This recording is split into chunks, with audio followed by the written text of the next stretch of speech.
नमस्कार, मैं हूँ गीता और आप सुन रहे हैं आज का विशेष समाचार बुलेटिन, जिसमें हम चर्चा करेंगे एक ऐसे विषय पर जो हमारे समाज की प्रगति के लिए अत्यंत आवश्यक है।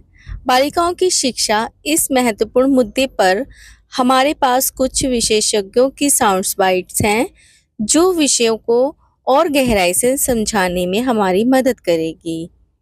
जैसा कि हम जानते हैं कि शिक्षा हर किसी का अधिकार है, लेकिन आज भी समाज में कई बालिकाएं शिक्षा से वंचित हैं। विशेष रूप से ग्रामीण इलाकों और पिछड़े क्षेत्रों में बालिकाओं की शिक्षा पर पर्याप्त ध्यान नहीं दिया जाता है। यह न केवल समाज में असमानता का कारण बनता है, बल्कि महिलाओं के सशक्तिकरण में भी बाधा डालता है। हमारे पहले साउंड बाइट्स के साथ सुनते हैं सुरेश कुमार जी के साथ, जिन्होंने बालिकाओं की शिक्षा के लिए महत्वपूर्ण व महत्व को बहुत प्रभावशाली से समझाया है। आइए बात करते हैं हम सुरेश कुमार जी से। सुरेश कुमार जी, आपका हमारे जो साउंड्स बाइट्स चल रही हैं उनमें बहुत बहुत स्वागत है। आप क्या कुछ कहना चाहेंगे बालिकाओं की शिक्षा के लिए? हाँ गीता जी नमस्कार।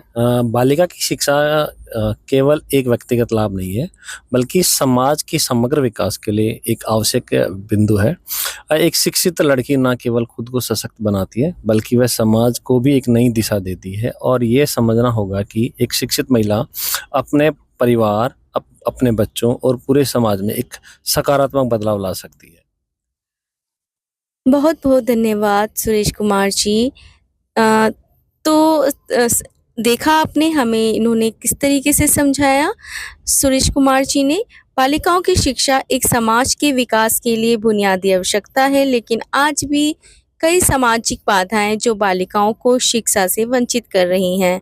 एक अध्ययन के अनुसार भारत में हर चौथी बालिका माध्यमिक शिक्षा से वंचित रहती है। इसके पीछे आर्थिक, सामाजिक और सांस्कृतिक कारण हैं।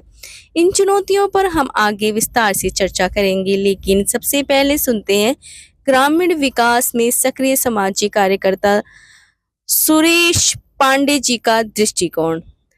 नमस्कार सुरेश पांडे जी, आपका स्वागत है हमारे विशेष प्रोग्राम में।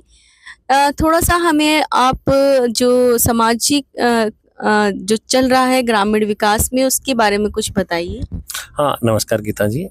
जैसा कि आप एक बहुत अच्छा आपने पॉइंट उठाया है, और ये इस पॉइंट पे बहुत कम लोग चर्चा करते हैं। आपने एक बड़ा साहसिक कदम उठाते हुए ये इस पॉइंट को आपने एक मुद्दा बनाया है। इस पे बड़ी अच्छी सी बात ये है, गाँव में आज भी कई माता पिता मानते हैं कि बिटिया घर के का काम है, घर का काम संभालना, और शादी के बाद वो उसे दूसरे घर जाना और वहाँ के बच्चों का पालन पोषण।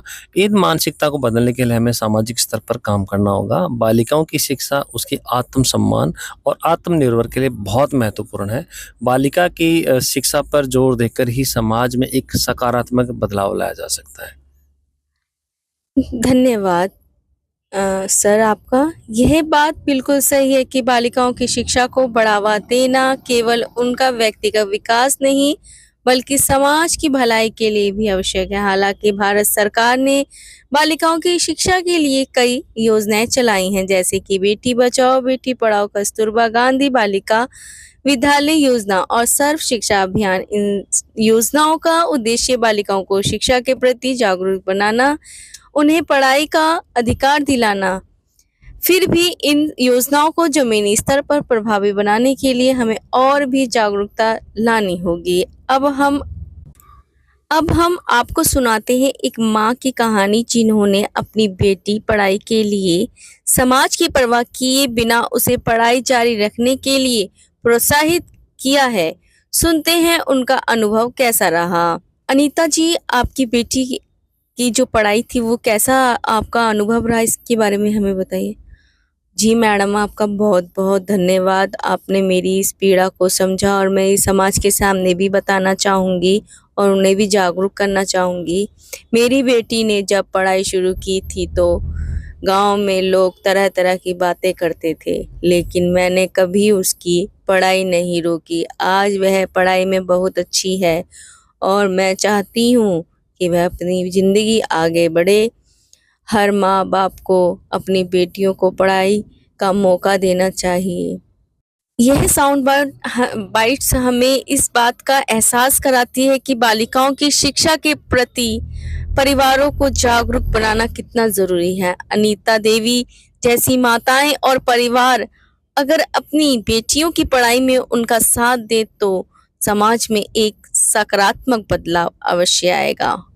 शिक्षा का प्रसार केवल एक अभियान नहीं बल्कि एक जिम्मेदारी है जो हर माता पिता, शिक्षक और समाज के हर वर्ग को निभानी चाहिए। अगर हम सभी मिलकर प्रयास करें तो हर बालिकाएं को शिक्षा का अधिकार मिलेगा और वे अपने जीवन में सफलता की ऊंचाइयों को छू सकेंगी। तो यह था हमारा आज का विशेष बुलेटिन। हम आशा करते हैं कि आज के संदेश ने बालिकाओं की शिक्षा के प्रति आपको जागरूक किया होगा। अगले बुलेटिन में फिर से मिलेंगे, तब तक के लिए धन्यवाद।